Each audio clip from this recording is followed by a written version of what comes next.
어떤 진실은 세월 앞에서도 꺼지지 않습니다. 1986년 경기도 화성.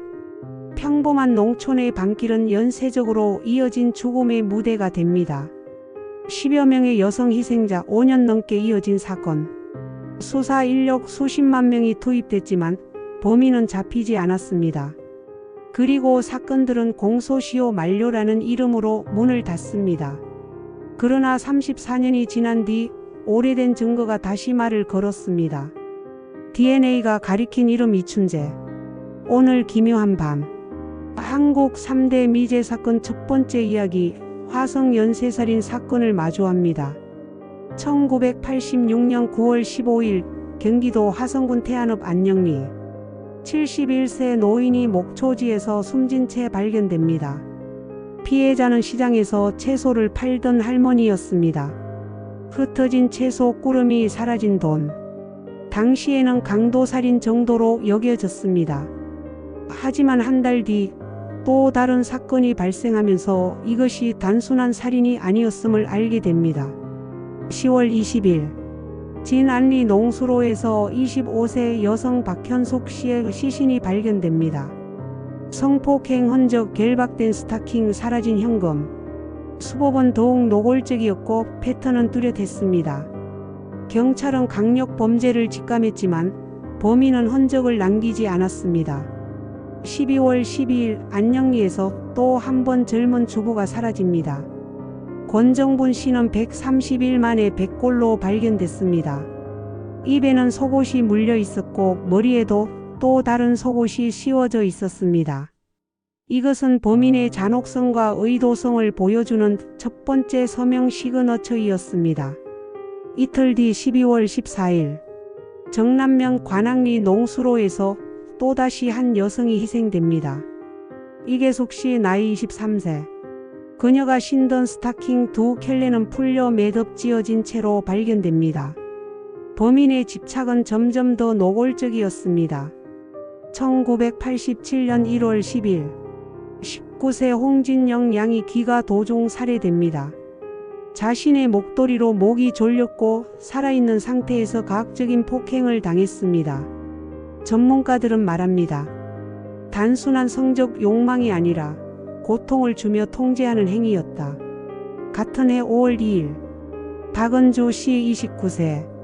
야산에서 발견된 그녀의 시신은 칼에 찔린 흔적이 있었습니다.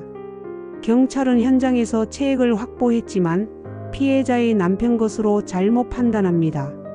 그 결과 진범을 눈앞에서 놓치게 됩니다. 혈액형 감식에 의존하던 시절 과학 수사의 한계였습니다. 1년 4개월 뒤 다시 사건이 터집니다. 1988년 9월 7일 54세 안기순 씨가 희생됩니다. 사건 현장 인근에서 버스를 타던 남성이 목격됩니다. 키 165cm에서 170cm, 마른 체격, 짧은 머리, 갸름한 얼굴, 그리고 부드러운 손.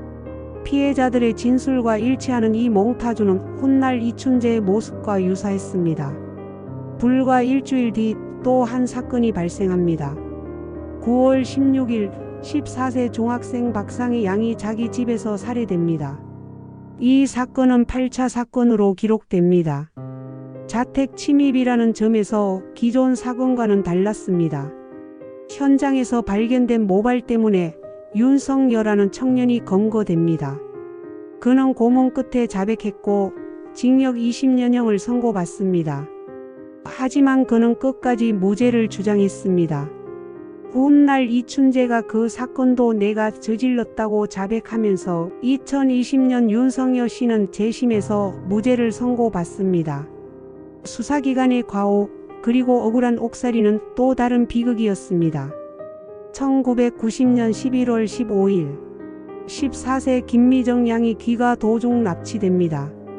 그녀는 칼에 20차례 가까이 찔렸습니다. 사건은 더욱 극단적으로 잔혹해졌습니다. 범인은 오랫동안 충동을 억제하다가 폭발하듯 범행을 이어간 것으로 보입니다.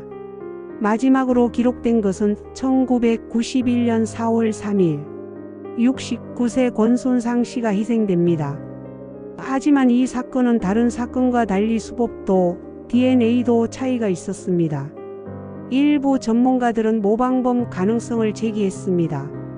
모든 것이 한 사람의 범행이었는가? 여전히 풀리지 않은 질문입니다. 화성 연쇄살인은 5년 넘게 이어졌습니다. 경찰은 수사 인력 180만 명 이상을 투입했고 주민 수천 명을 조사했습니다. 하지만 진범은 잡히지 않았습니다. 심지어 1987년 경찰은 실제로 이춘재를 용의선상에 올리기도 했습니다. 그런데 혈액형이 다르다는 이유로 제외했습니다. 당시에는 DNA 분석 기술이 없었고 혈액형 감식은 종종 오류를 냈습니다. 언론은 사건을 대대적으로 보도했습니다. 화성 지역 여성들은 밤길을 두려워했고 사회 전체가 공포에 휩싸였습니다. 그러나 경찰은 실질적인 단서를 잡지 못했습니다. 그리고 사건은 공소시효 만료와 함께 역사의 뒤안길로 사라지는 듯했습니다. 2019년 국과수는 사건 당시 확보했던 유류품을 다시 분석했습니다. 최신 DNA 감식 기술은 오래된 증거 속에서도 진실을 찾아냈습니다. 결과는 충격적이었습니다. 교도소에서 무기징역을 살고 있던 한 사람과 DNA가 일치했습니다. 이름은 이춘재.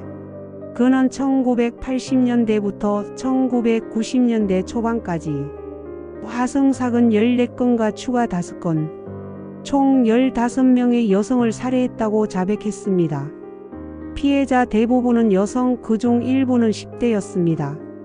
그는 피해자를 결박하고 모욕하고 죽이기 전 옷을 다시 입히게 하는 등 잔혹한 행위를 반복했습니다.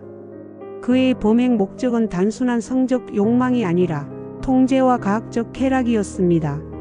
하지만 이 자백에도 불구하고 법적 처벌은 불가능했습니다. 모든 사건의 공소시효가 끝나 있었기 때문입니다. 그는 이미 또 다른 사건으로 무기징역을 살고 있었기에 추가 처벌은 내려지지 않았습니다. 사건은 우리에게 많은 질문을 남겼습니다. 왜 경찰은 눈앞에서 범인을 놓쳤는가? 왜 억울한 이가 20년을 감옥에서 보내야 했는가? 왜 진실은 30년이 지나서야 밝혀졌는가? 화성 연쇄살인 사건은 한국 사회의 수사 시스템과 법, 제도의 한계를 드러냈습니다. 그리고 무엇보다 피해자와 가족들이 겪은 고통을 되새기게 합니다. 34년이 지나 드러난 이름, 그러나 여전히 풀리지 않은 질문들. 화성의 밤길에 남은 공포는 단순히 과거의 이야기가 아닙니다. 진실 규명은 단순한 처벌이 아니라 잊지 않음에서 시작됩니다. 우리가 기억하는 한 이 사건은 결코 완전히 닫히지 않을 것입니다.